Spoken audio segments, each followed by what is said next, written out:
This is a place for planting, for digging, for harvesting, for relaxing.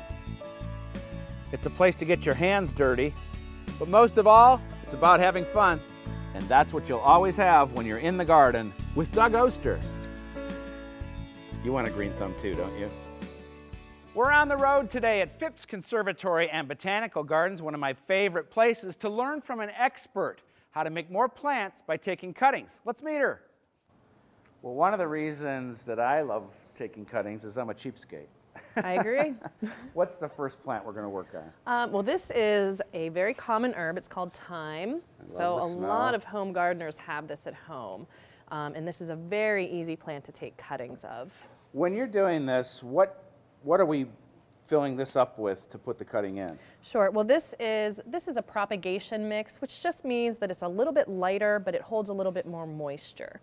So when you're taking cuttings, you really want your soil to stay wet, and this is going to help do that. Well, this part I can do. Actually filling up the pot. Did I do it right? Yes. Okay. Get your hands dirty. All right.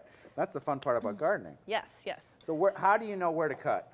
Well, with taking cuttings, you really want to stay to the softer portion of the stem. So you can see it's a little bit woody down there, and you want to go to where it's green, because that's where the roots are going to grow most easily. And I don't need any kind of root tone or anything like that. Just by putting that in there, it'll root on its own. Yeah, generally for herbs, they root pretty easily, so you shouldn't have any problems. We could do thyme, rosemary, what else?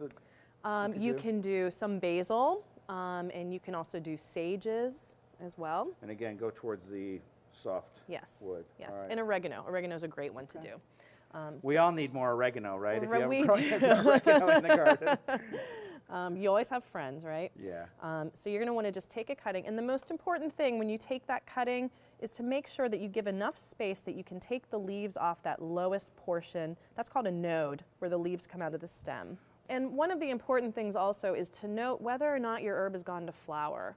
If it started to flower, you really want to cut the top portion off as well. So if this were in flower, I'd just go ahead and nip that off. Because? Because when a plant is flowering, it's going to put all the energy towards the flower. So you want to remove that possibility so all the energy goes into the root development. So how long until this will send out roots, and how do we know that it's sending out roots? It typically takes, I would say, about 3 weeks, 2 to 3 weeks, until you start seeing the root development. And all you're going to do is slightly just give it a little tug. And if it resists, then you know that the roots are starting to really secure and anchor that plant in there. Sometimes you'll lift it and you'll see just the beginning of one and just tuck that right back in and let it do its business. All right, I'm taking that home because I love thyme. Tell me about this. Alcohol. We always keep alcohol handy when we're taking cuttings.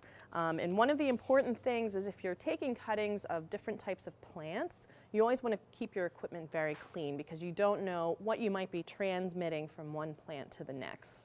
Thank you, Katie. Thank you, Doug. That was fun. Very nice to see you.